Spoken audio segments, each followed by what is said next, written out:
Hey, my wonderful family, how una dey? Na me that they call the one and only Akan Shower Pro. Now they reign for this place right now. And thank you very much for you where they always dey watch my video. They like my video, they share my video. I really appreciate. If today na the first time they see this channel, na me that they call Akan Shower Pro. And I dey bring the news they come as they hot. So, we all know say on the 21st of October 2021, na the leader of Biafra, His Excellency, na dey enter for inside court for Bodo, Naija. For this time now, wetin una call the think say won't happen? Wetin be the expectation when we dey expect for this court when Mazi Nnamdi Kanu wan go so? One of the things wey we dey expect be say make DSS make dem maintain.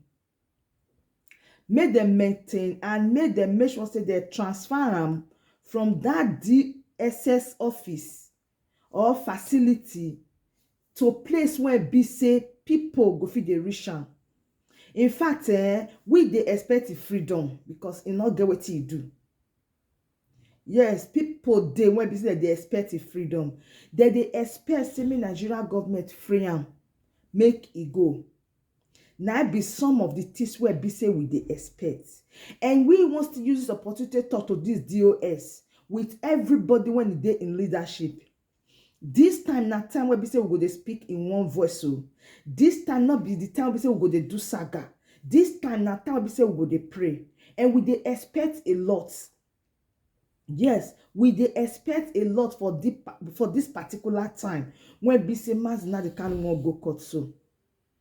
Yes, we dey expect too much, too many. We dey expect from the Nigeria government, and we dey hope say the way they talk and say make the IPOB make the ceasefire, say they give Nigeria make IPOB give them 1 month for them to see reason how Mazi Nnamdi Kanu go take come out from that DSS office. Na so where be say Ike Emadu, na so it take talk am, and na so some Igbo leaders come out, they say make IPOB no dey fight again, of which we know say this fight when they go on for the southeast, not be IPOB they do am. I dey tell you, not be IPOB they do am. People when they do am, now those people where be say they dey outside. Now then, now they do this thing because of politics. Now they do this thing so. They go do and finish now. It go quick that to say na IPOB and the Nigeria government as well. They help all these things. They help all these people to the misyan. So IPOB now does okay. No wahala. May we give una 1 month to make sure say una release the leader of Biafra, Mazi Nnamdi Kanu, because now it could be the rainy cry. Now be the cry when they cry now say they won't release the leader of Biafra in 1 more time. And we dey wait. Make that 1 more time just be that on the 21st of October.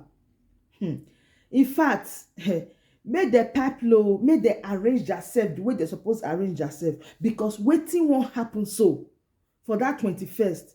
Not be now wetin I go see. Matt no go fit talk am.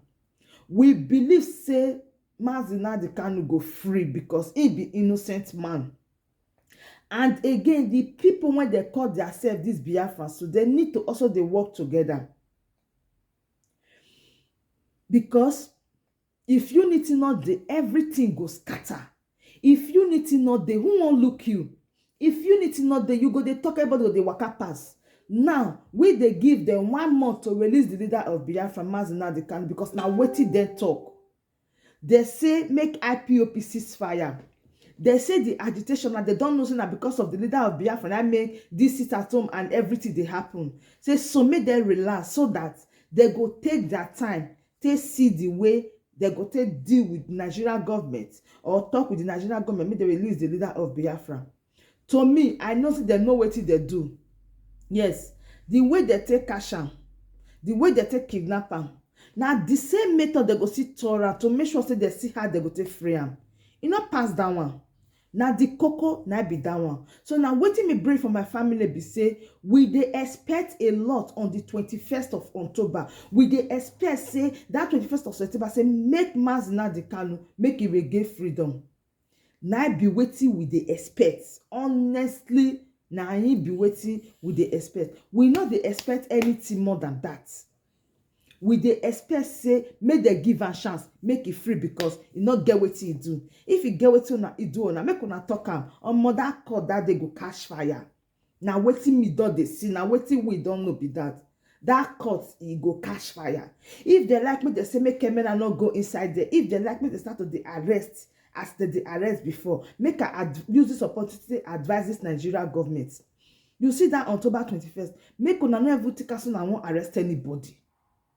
Make una no even think, make e not even come una ear. Make una no even reason say una wan arrest anybody, because if una try am, wetin una go see go be like film for una eyes. So now wetin me bring come meet una be that. Make una not try am.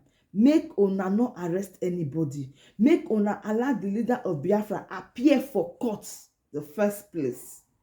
Because if you no appear for court, now all those things go come dey happen. Make peace just reign. Make una bring am come court. If judge just decide, if they hear from her, he speak, judge decide, they close the matter, say make they transfer am, they close the matter, say make they release am, make una release am, make peace dey. Yes, everybody need peace. Everybody dey beg for peace, and everybody dey ask for peace. So now wetin me urge the Nigerian government say, make excuse not dey, make dem not give any excuse cha how Mazi Nnamdi Kanu no go appear for court. E no good o, make e appear for court. Make we know wetin dey sup. All right, my people, now the news when I bring coming to now be this, be say make we dey expect to dey see the leader of Biafra, Mazi Nnamdi Kanu, for inside court. Nothing pass that one. All right, my mother family, make I leave una for here. And before then, if you know say you never subscribe and join this family. Thank you very much for you always support this channel. I still remain Akanshawa Pro for this YouTube. No leave, no transfer. I dey gidigba. Thank you very much once again. I do appreciate. See you when I see you. For now,